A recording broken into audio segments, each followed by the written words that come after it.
a good treat. Wow. Halloween is definitely about the treats, a day where kids of all ages are focused on binging spooktacular amounts of sugar. No surprise that there are favorites among the haul. We know that chocolate is more popular than your traditional candy. Chocolate tends to give consumers a permissible indulgence. Reese's Peanut Butter Cups top the list year after year, followed up by classic chocolate bars, M&Ms, and gummies. Research shows consumers prefer smooth and creamy textures. They're avoiding sticky and chalky textures, as an example. And the controversial candy corn remains a crowd favorite. We know that some people like to start with the larger yellow end. Some people like that smaller white end, but most Americans just go for it and eat the full piece at once. There are other factors that play a role in what is handed out on Halloween. And affordability is a key driver, as well as personal preference.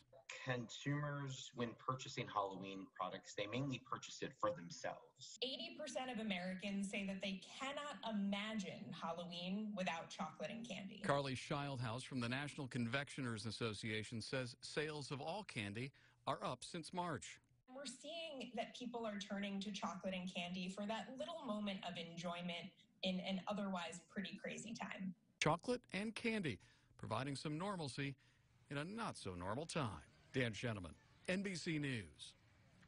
Now, I already know what you're going to say. But we'll get to the candy corn in a second. I think it's so funny that they said that people who eat candy corn eat it either the white tip or the orange part first. But they said so most I'm Americans. Ask you, how do you eat your candy corn? Like most Americans, I just go for the whole thing. You just pop them in? Yes. Dispenser. Love my candy corn.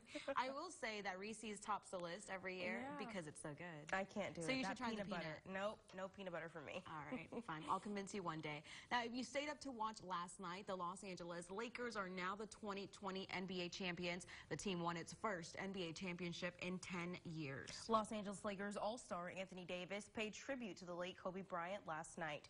David was a teammate of Kobe's back in the summer of 2012 at the Olympics. Davis says that everyone on the team wanted to win the championship for Kobe. You know, ever since the tragedy, you know, all we want to do is do it for him, and we didn't let him down. It would have been great to do it, you know, last game in his jerseys, but, you know, it made us come out even more aggressive, even more powerful on both ends of the floor to make sure we close it out tonight.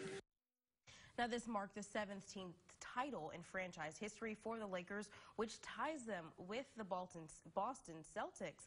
This is the fourth ring and finals MVP for the King, LeBron James. The last time the Lakers won, Kobe was holding up the Larry O'Brien trophy. Now it's LeBron. You see him cheesing from ear to ear back there. I just actually saw on Twitter the phone call he made to his mom after the game. My goodness. The emotion. He said I had to step out of that locker room because it was wild, which I'm sure it was.